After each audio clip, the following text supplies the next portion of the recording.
but we'll see. The Spirit has been struggling in the current meta. Yeah. So as we enter the draft, I think when it comes to the picks, you'd want to start off with looking at the XP lane picks for Kid Bomba. He likes explosive heroes, the disruptive ones. TC Lapu are the ones that come to mind. He plays a pretty mean Harlot as well. The last time we saw Harlot was actually at the hands of Sawo back in MSC, and of course I think that's the performance that sticks with a lot of people because it was the one that was definitely a coin flip every time. Yeah, and speaking of coin flip, man, part of this is also just the gold lane in general. You know, ever since this meta has kind of shifted to allow those gold laners to go for not just the traditional marksman that we're used to seeing, but also these fighter gold laners that they can pick up. That's one of the things that we're going to see in test here, actually, even for someone like Hiko to go ahead and adapt to that. We saw shades of that before, but you know, the priorities I feel like for each team, we've still seen a lot of the Kalea priorities get picked up. It's banned here, but then you start to shift focus to even in the jungle. You know, there was a time where, yeah, you would see a lot more of the utilities picked up. Baksha's still mainly there. Fredrin, like we saw from the last series, pop up.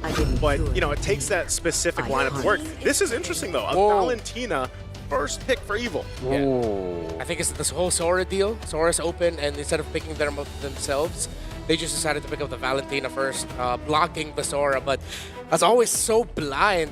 It feels like Evil strongly believes that no matter who they go up against, Valentina will have a high-value ultimate to steal, which, based on the top priority heroes, that usually is the case. It makes sense, honestly, right? Because you go for Valentina here, you expect the Sora to come through, but even if it doesn't come through, you get Valentina plus the Sora. It is still one-dimensional, though, however, because with the Sora and the Valentina, you're going to be looking for a lot of fights. So TS instantly try to play their own tempo, forcing in a pick-off-centric composition with a carry and a Cho. Mind you, this isn't really a pick you would think of when you think Sawo. You think of the Gatkachas, the Hyloses, the simple yet effective heroes. The Cho has not been part of his repertoire pool. Like, like it's not Sawo. It doesn't scream Sawo. Yeah, it's in the pool, but it's on the other side of the pool, away from everyone else. He's just vibing, doing his own thing, but clearly everyone else is having a bit more fun. Yeah, I think part of it could just be, again, you know, we've seen some of this now. The compositions opt for those pick-off-centric lineups in the early game. We've had quite long games today, you know. I feel like before we even opened Swiss Day 1, like, the average game time was still around, what, the 16 to 18-minute mark.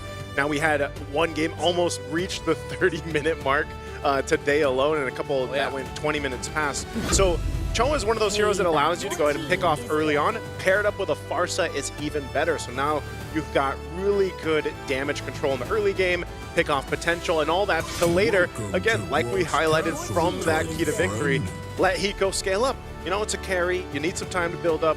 You're going to be working against that, maybe that disadvantage, depending what pops up in that gold lane here for Evil. Okay, so you see disruption-style roamers getting taken away here by Team Spirit. They picked up the Cho early on, now they're banning the Grok. Could be a chance that they are floating the possibility that we'll see Evil pack up a Hilda roam. Oh wait, no, they banned out the Hilda already, excuse me. So, there's a disruption. I think we're just going to go stable with the Gata. Hylos are the best options, main options. I think so. I think those are the best options available right now for Evil. For Team Spirit, though, that's the pick that I actually would expect over the Cho. Even if we're talking flashy for Sawo, it would usually just be the Grok. Yeah. So the fact that they've left it open, the fact that Evil didn't pick it up themselves as well, we're already seeing a very different game to what we've seen in the Wildcard and from the last 4 matches that we saw. TS, final ban coming in the second phase. Is it just going to be another roamer? Yes, it is. Got the Gatkatcha. We saw not 1, but 20 in the opening yesterday. Hey man, that was actually pretty cool to see, though. You know, technically 21 with Igets. 21. Yeah, I was gonna say 22 with JP. Hey, give me the armor. I could have made it 23. That's no, true. but yeah, we're stuck with what if. Bro, we post so many things. Can we dress up nice with a Gatkatcha? Can we have him do an arm wrestling with Igets? We missed out, bro. No, the guy was massive, by the way. I mean, yeah, he was. Like, I stood next to him and I was like, dude, I mean, I was out angled in every angle. Yeah, at least you're taller. Yeah, that's true. No, but that was the first time in my life I saw Naisu as small. Yeah, that's true. Next to Igets. But yeah, okay, so we're not going to see Gata here. We're not going to see Baksha either. Could be a easy... I mean, they're not going to swerve the Cho anywhere else, right? There's no place to put it in the XP. That's clearly just the roam pick. I don't think you want to. Like, you wouldn't want to put that in the XP here, man. In the hands of Kid Bomba, like, We talked about that not being Sao. I don't think that's going to be for Kid Bomba either. Yeah, I think right now, like the Guinevere pick, the Guinevere ban, sorry, was a really, really good ban, right? You already have Yuzong. You want to take away heroes that can really just evade from the Yuzong and still contest for neutral objectives. The fact that they banned Baksha right after that is weird in my opinion. Usually you would actually want to ban the Lancelot, and I think that's why Team Spirit are picking up Uranus first. They think, you know, this is going to be an open space for our jungle. The Lancelot's still open. One shot plays. Oh wait, it's banned. No wonder. Okay, wait. Yeah. So, okay, that makes a whole lot of sense. Now it's tough for one shot. Ooh, what's he gonna play? It's Tigreal and Claude, and it's really, really good against the Farsa too. Yeah, I completely missed the Lancelot there, so... Upon the edge. Oh, I am not a fan of the Nolan, especially against a Tig and a Valen. These are two picks that usually just do really well against the Nolan. Yeah, I think One Shot decided to play hard mode here, Naisu. Oh, wow. Yeah, this is one of those situations where you're just not like... I don't know if he just didn't have much to dig into aboard.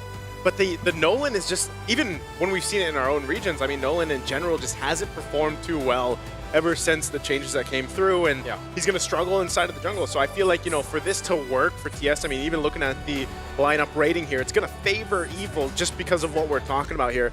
And I feel like the Tigreal, too, was a great kind of sprinkle on this already great start for Evil's lineup.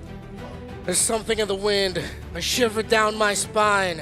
As we take a good look at the land of dawn, I wonder what that is. Could it be the wind? Could it be the weather? Could it be the rain? Maybe it's because it's Evil Spirit. Game number 1. The crowd is hyped in here. They're ready to go ahead and see our Game 5 of Swiss Day 1 already. Once again, you know, I know it's only day 1, but getting an early start on the Swiss stage is going to be beneficial for the teams. Did you notice something here, Renmar? It's an Impure Rage Nolan, Renmar, for one shot. Oh, yeah.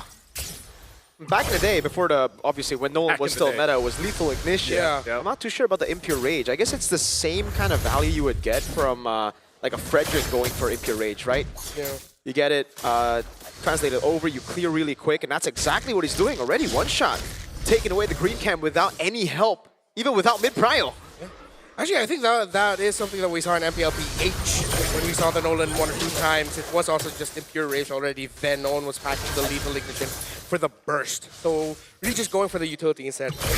It's one of those picks, as you look at the rest of the emblems here, that the windows, like the windows up opportunity for a Nolan have to be on point. That's one of the more difficult things to make work. Yes, you can still kind of get away relying on that ultimate, but you know, nonetheless, it's also just relying on the team to make this work. And it's going to be interesting to see how they do, because even with the Uranus pick for Kid Bomba, you know, we've seen the Uranus struggle a little bit earlier on today, but they're going to make a play up here. Yeah, get the all-in over. Good Mana shot, locks one shot down, but is able to dash away to safety. Just a bit of a skirmish down below. Ven going to be taken very low. Hiko doesn't have Flicker, and Ven will save his. Okay, early action. They're still going to stay up on this side too. One shot is ready. I mean, multiple members from Team Spirit up. They still want to go for this kill if they can. Oh, instant all-in first blood for Bomba. All right, easy pick off there by Team Spirit. That was a long back and forth up top.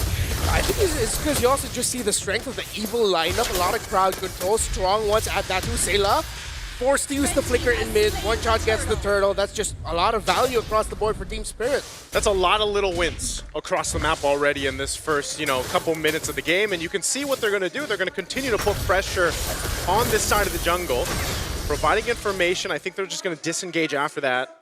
Aether, using that Mount Charger, he's not going to be able to find a stun there. So Sao even himself is actually doing a really good job at providing that information here. And once he hits that level 4, which he's very close to, he'll be able to set things up. I can definitely see that for Evil. It just gets really tough because they're not used to seeing Nolan, right? So they have completely forgotten about the tempo that he can play with. The Dragon Flicker, instant for the airstrike and the fracture. He's ticking down, but he got away with Flicker. He's powerful. Maybe if that was a lethal ignition, hey. Maybe. Probably it would have definitely been a kill there, but that's still a good move by Team Spirit. Sao setting the tempo now after they got the ball rolling after that first turtle. And yeah, I gotta agree with you. I think that's the tricky thing about Nolan when he hasn't shown up in a while. Is like he's good at just showing up, dealing a bunch of bursts, making it look like the team is backed off, and the next thing you know, he's back. Yeah, it's one of the highlights that he played into, you know, when Nolan was picked up so much before. They're going to, I thought they were going to actually go for a kick here, but not able to get the angle they were looking for. He's able to hold on to that feathered airstrike. They're still a bit a ways from this turtle to come up here, though. So powerful. Once he's landing on that level 4 on this tip reel, we'll see if they can then make a counter punch themselves. Right now, they're just kind of scrambling around. You can really see the difference, though, in itemization as well, because Sao, he went for a red roam item first before the conceal. This is usually what you go for, so you get gold, XP, quick. Powerful, went for conceal all the way from the start. That's why he's just been really falling behind in level. He only now just got level 4. Sao was going to be looking for the play again. Knows he doesn't have the flicker, but won't be able to find the kick in time. The Shun Fu was not used to cancel out the hammer knockup. Was he just wait? Did he wait a little bit? He seemed like he waited a little bit too long. It's like, you know, he almost kind of faked himself out on that one, trying to set it up, but they're going to push Aether back. Oh. Yeah, Bomba's just doing so much right now. Pops in the Consecration Pen, even getting chunked there by the Uranus. Sao is going to have to wait for the cooldown of Wade the Dragon to be back up with Sunset Lover on the Feather Airstrike. Trying to find an opening here. Here, Aether powerful all together. Here's Sao. Aether's going to be zoned away. That's going to be Black Dragon from over to one shot. Mountain shot to peel for himself now. As powerful is going to be there with the Implosion, kiting back away. Kid Bomba able to flicker out now. Sao is caught in the midst of it all and gets taken very low. One shot, still able to win out the retry. Bomba again against 4. Will be able to buy enough time getting one as One Shot dives in under turret. Powerful's low. One Shot gets a double. Sunset Lover setting up, but they got a turret juggle well. Fade away. Powerful gets out again. Powerful gets out, but at the cost of his team, man. I mean, that was a whole lot for Team Spirit to capitalize on. That's Tixalon. Lance Real? Lance Real. Lance Real, Lance Real. Smooth move. Oh, clean from Sao. Already shutting the doubters up about his choke. Yeah, I think he's showing us that is a comfort for him. Showing us? Yeah, he's showing us, man. He's showing us. He's making it work, definitely. Glowing Wand now for Sailor, Dominus Eyes for Sao. The Team Spirit, they can't keep this up. Again, expected when you have a lineup with a Uranus and a Cho together, you're most likely going to be dominating the early game, as Evil will be looking for their power spike around the Claw. They have to start playing for Ven now and see if they can give him significantly faster farm. Yeah, well, that's one of the unfortunate things about a Claude. You know, you basically have to wait for that Trinity to come up. Oh, no. Whoa. Oh, no. Yeah, the kill goes over to Powerful. Sao's getting caught on the turret by the Mountain Shocker, but they are able to get a trade off of it, and it's Sayla. I'm interested. I'm wondering, did he also get caught by the Tigreal there? Because, yeah, the Implosion's gone, so just great response from Evil to at least get something on both sides of the map. Yeah, I think Bomba did not expect the full commit there. Yeah. I mean, I'm sure he's happy, thinking that, like, oh, you had to use your ultimate on me. But at the end of the day, a win is a win for Evil, especially with the team trying to catch up. 12 seconds before the next turtle spawns. Ven is still trying to catch up on the item. Still only has one full item, and that's the Corrosion Scythe.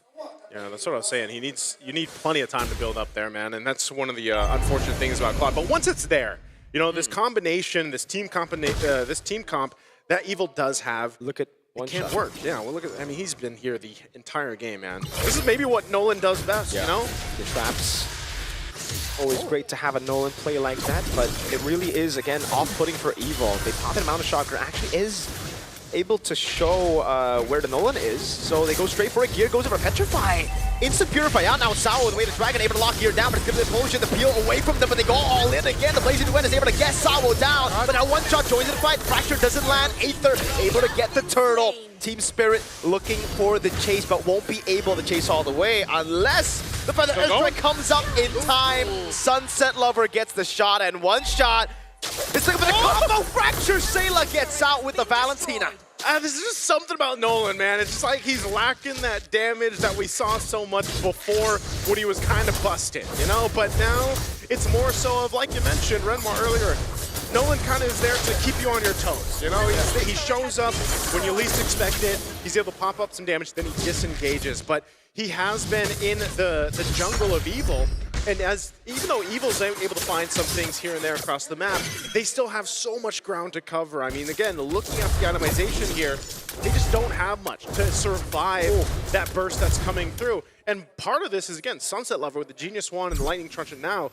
His Feathered Airstrikes do quite a bit of damage to soften up that lineup of Evil. Yeah, around a 1,300 gold lead for the carry over the Claude, close to 2,000 for the Nolan over the YSS. So the main damage dealer is not having a good time here for Evil, and that really means they need to find a way to slow things down. But it's tough to do that when you're up against a team that has a show and a Farsa. They can continue being aggressive. There's no reason for them to slow things down. They can't keep it up the way that they've been doing the past few minutes. And now even Kid Bomba is in still. Great cancel on the implosion. Oh no, the BMI coming down as well. Good take by Sayla on the way. The Dragon Bakir is taken so low, and One Shot's able to trade his Roamer's life for a tier 2 down below. Okay, Sawa going down there made Ben using the Blazing Duet look like just an afterthought. It was fine. Evil still got a small win there in the end. Ooh. Yeah, but you see what's happening here, man. If they spend a little bit too long in front, even their tankier members, their tankier heroes are getting shredded to half health. Wow. There it is, Swift Trinity achieved already for Hiko under that 10-minute mark. So, you know, he's online on the carry. Maybe once he builds maybe the Malefic Gun, gets a little bit of range here, he's going to be shredding them even further. This is an easy Lord take for Team Spirit to now go ahead and get ready to march towards the space. And I really like the fact that this is something that we've been talking about all the way from before Wildcard as well, but the mid laner not having to go for Glowing Wand anymore, right? Sunset Lover, he's so ahead now, and he just goes straight for Genius Wand and Lightning Truncheon, and that's why you see the explosive damage from those feathered airstrikes. Even Gear, he can't handle that, dude. And it's all because they don't need to go and buy out, spend unnecessary resources on the Glowing Wand. Yeah, they don't need to worry about any regen here, so it's all good. Just go straight for the damage, and now it looks like Spirit might be able to get a lot of inhibitors here.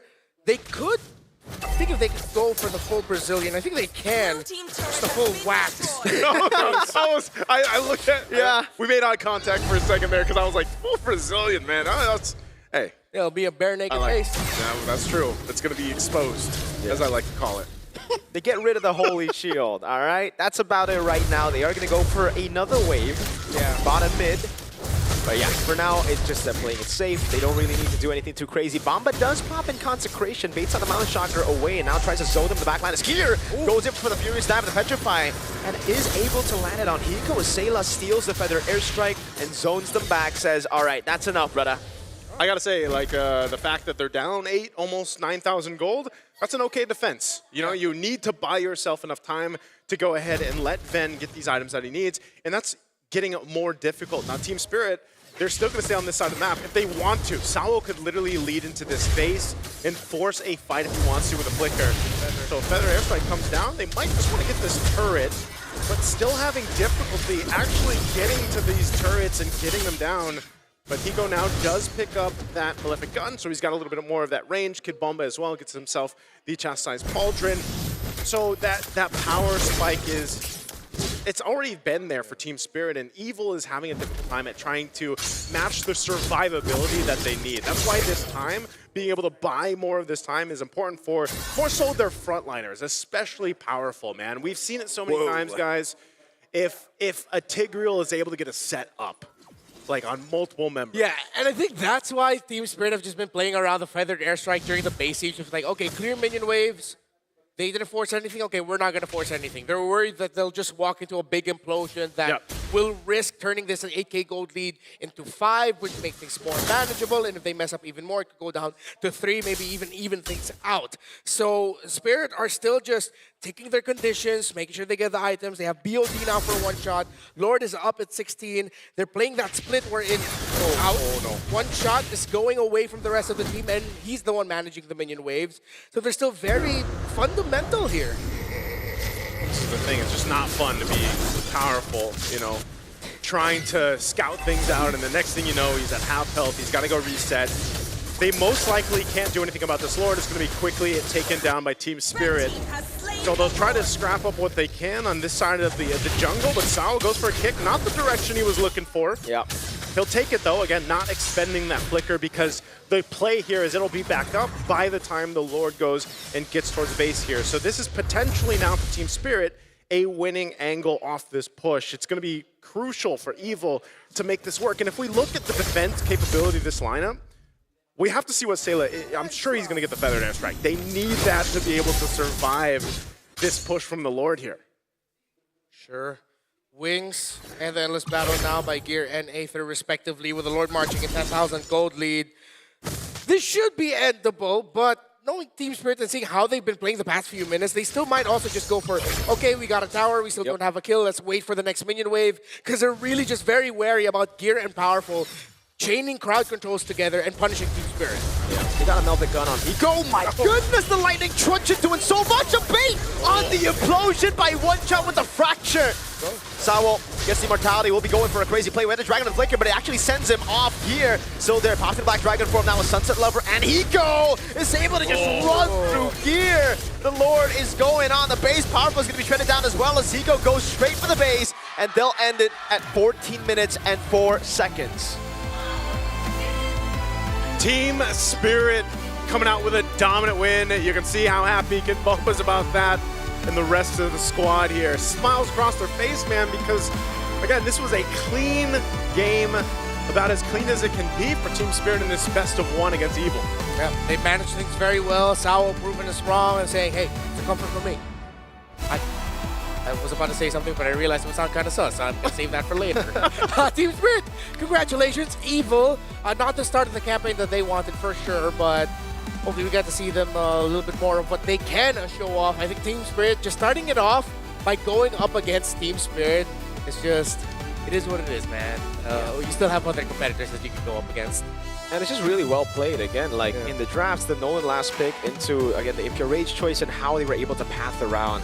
One thing that you gotta give props to One Shot is that he's just a very smart jungler, man. He knows exactly where to path to get the most value out of that path, and the advantage that he got overall, I think he was like 3-4 levels ahead.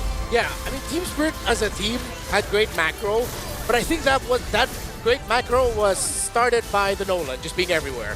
As you mentioned, the pathing, the fact that there were times where it looked like it was just him managing the far lane minion wave. That allowed the Team Spirit to move together, and because with what you pointed out as well, with the Lightning Truncheon Genius Wand Rush for the Farsa, they never lacked damage even without the Nolan there. Yeah. I like how they did it too, because the execution, you know, again, like we mentioned in the keys to victory for them, was playing the Hiko, let him get some comfort. I feel like the carry is one of those heroes, but he also didn't have to do too much until towards that late game. It's almost like that, you know, you get all your items, but then the game ends before you actually really get to showcase just how much farming and how much power that carry has. But that's what worked wonders for them. As we see Team Spirit here, again, it was started from the early portion of the game, and it just worked great, man. You know, I think, again, Nolan can still kind of work, and this is the showcase of how just much it can work if it's played correctly in the early game. I think that's the big component there, because, again, Nolan doesn't have that big burst, crazy damage that we're used to seeing. It's more like he still got burst, but it's not the same as before. Oh, yeah. And what's cool is that they really thought about the layers of their lineup, the fact that they were able to make sure that there was burst through the Farsa. Yeah. If the Nolan wasn't there, you get it from the Farsa. If the Farsa already used Feathered Airstrike, at least you have the Nolan to cover it. So looking at it with the layers that they had with their draft for both of them, it was just really great. I think so. I think it was just fundamentally, they did everything right. Again, the pathing from the start. It's always this way when it comes to Spirit, right? They're always a team that does so well when they get the ball rolling. It's so systemized as well, the way that they're able to build these leads. And that's why when you give them a 2,000 gold lead, it's almost a done deal there. They know how to snowball so well. That's the only thing that worried me, though, because we have seen like 8,000 gold leads kind of just dissipate. Like, like just after, you know, one big play. And that composition that we saw there from Evil had the potential to do that, you know, and it was just unfortunate they couldn't make it work. I think, again, this is one of the pain points about rushing up into the Valentina, and we're no longer in that position where it's Valentina, go ahead, just pick it up right away. Yeah. Since the Lover went, okay, I'll pick up my Farsa. I don't care if I see the Valentina on your side. This is the reason why this is one of the best heroes right now in the game. Eventually got to that glowing one, but again, it wasn't the rush. Unkillable for Sunset Lover, and it's one of those Farsa games where you appreciate that you're not just looking for damage to get kills, to bring someone low. No, he also did it to control the map alongside the Nolan. So Burst for days, paired up with an EXP laner that can just stand in front of Evil, it would be a very difficult climb for Evil. I think when you look at that play, that amount of time they spent up there in the top in the early portion of the game was really what allowed Team Spirit to get that snowball rolling. Yeah. It showcased that they're disciplined enough to wait for this. And then they have this amazing play down here after that turtle take.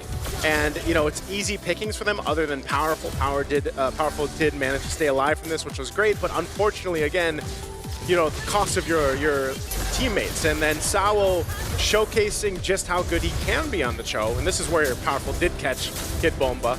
Whole lot of crowd control thrown at Kid Bomba there. And I just felt like Evil was trying to catch their breath, you know, across this map to make something happen. And even when they had some items on Ven, for example, they just didn't have enough firepower to deal with this. A lot of times their front line was already almost gone before the team fight even broke out. And that was the big problem and why, again, Sunset Lover loves the Sparsa, man. He's able to be so useful, even with a feathered airstrike or two. And we've seen him do it for basically years now in VM series. He's been here for a while, right? Yeah. Again, for Spirit, it's the way that they're able to form their leads and how they're able to capitalize fully on their leads, but also just the little mechanics here and there, the understanding of the game, the understanding of the enemy composition and what the enemy composition needs to do to win. They were proactive the whole way. And that's the way to actually force out this Tigreal that's supposed to be the one proactive, that's supposed to be the ones to turn around a fight, to be the reactive guy. Every single time, Sawo just jumps in on Powerful. We saw bait as well from one shot towards the end there to bait out the implosion. It was always a reactive position that they forced Powerful on. And I believe one of the big reasons as to why it happened is because of the choice of Conceal. Again, if you take a look at Sawo now, he has Conceal. Yep. But at the start of the game, it was encourage, right? He needed to get something, he needed to get encourage again so that he can go and hit, clear, get XP, get gold, get to level 4. Then you see the transition after minute 8 or minute 9, I forgot. But that's when Sawo decided to, you know, swap it over to Conceal, get the most value out of both. Meanwhile, Powerful again was just stuck on Conceal the whole game, and he didn't get 4 until Turtle 2. A while, yeah. Yeah, and it sucks that you can't do the similar strat if you're Powerful because you need that Conceal because that's your movement. Yeah. That's how you get to match his speed in the map. While for Sawo, even though he didn't have the Conceal, of course, obviously, he goes faster. And I think that's another way to look at the two lineups. Team Spirit has a lineup that runs for a sprint. Evil needs to run a marathon. But it's the condition of, okay, who can finish this race actually faster? Yeah. And obviously, that's going to be Team Spirit. Exactly. And another negative, I think for Evil, they came in with a double negative, is the fact that their mid lane just has no prio compared to a Cho Farsa. Yeah. Cho Farsa just clears wave instantly. One skill 2 or skill 1 to 3, doesn't matter what Sunset Lover goes for, Sawo just clears it up, right? Yep. Meanwhile, for the Tigreal, he's just stuck there. Then in the lane, he can't make any proactive moves, and so is the Valentina. Yep. So the fact that they're stuck there gave everything away. The lethal take was free. Yep. The invade, not even set up with the rest of the team. It was one shot who just walked in the jungle. Yeah, which makes it even more questionable. Why would you go for a roam mid duo that doesn't have Prio when you're playing a Claude? In this meta. Yeah, in this meta, that Claude, of course, I think for Ven here, he had the shortest end of the stick out of everything. He's supposed to be the weak side, but he was forced to play strong. Yeah. Exactly, and now Ven's just like, all right, thanks for the pressure. Look at my opposing carry. He has a significantly better game than I do. And I think a part of that, too, you also have to give credit, again, to Sunset Lover because he knows he's played the map. All these mid laners played that